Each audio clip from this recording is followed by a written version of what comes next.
Thank the gentleman for yielding, and I do rise today to speak in opposition to 987. I'm concerned that the Democrats are using bipartisan drug pricing bills to pay for partisan politics. Look, these bills are proof that we can work together across the aisle and do what's best for constituents. Unfortunately, as the Washington Post so eloquently said yesterday in the Health 202, Democrats are putting a political pothole in the way of drug pricing bills. Democrats have decided to use the $5 billion in savings to fund state-based exchange ACA marketplaces, the federally facilitated marketplace, and the Navigator program. This morning, a publication called Stat published an article entitled, "In Washington, a bipartisan approach to lowering drug costs leaves Democrats doubting their own party leadership."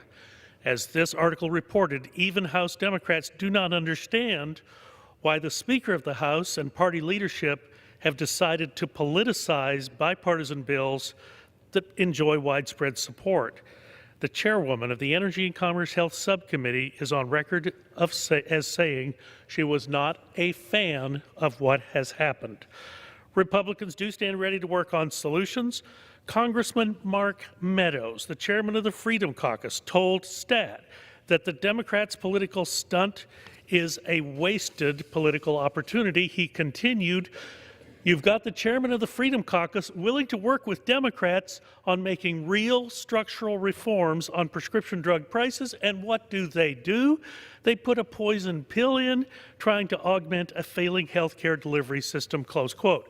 So I ask my friends on the other side of the dais, why are you intent on tanking good legislation that can deliver real results for real people? You say you want to lower drug prices, but your actions speak loudly otherwise. Fortunately, I'm not just here to complain. I also have a solution to the scenario we're facing on the floor today. On Tuesday night at the Rules Committee, I offered an amendment that would take these three drug policies and the $5 billion in savings from those policies and introduced H.R. 2700, the Lowering Prescription Drug Costs and Extending Community Health Centers and Other Public Health Priorities Act. H.R. 2700 couples the bipartisan drug pricing policies with reauthorizations of programs such as community health centers and special diabetes programs.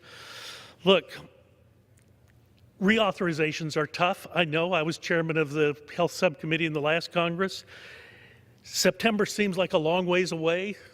Many of these programs expire at the end of the fiscal year, but the time to get these things done is now. We've taken no specific action toward reauthorization of these programs. Again, September seems far away, but we've got to account for the time it takes to move through regular order. So, just on the other issues that we're facing today, the short-term limited duration rule repeal, according to the Congressional Budget Office and the Joint Committee on Taxation, the policy to repeal the Trump administration's short-term limited duration insurance rule would result in 500,000 individuals becoming uninsured. Is this what you want? Isn't it better that people have some form of insurance than none at all? I take meetings in my office back home in my district with families that cannot afford the high premium, high deductible plans that they've been forced to buy off the ACA exchange. These individuals need lower cost options, and that's exactly what these limited duration plans provide. States already regulate these plans and have the authority to disallow them at the state level if they so choose. This is a case for federalism. And I do just want to quote from the Congressional Budget Office report.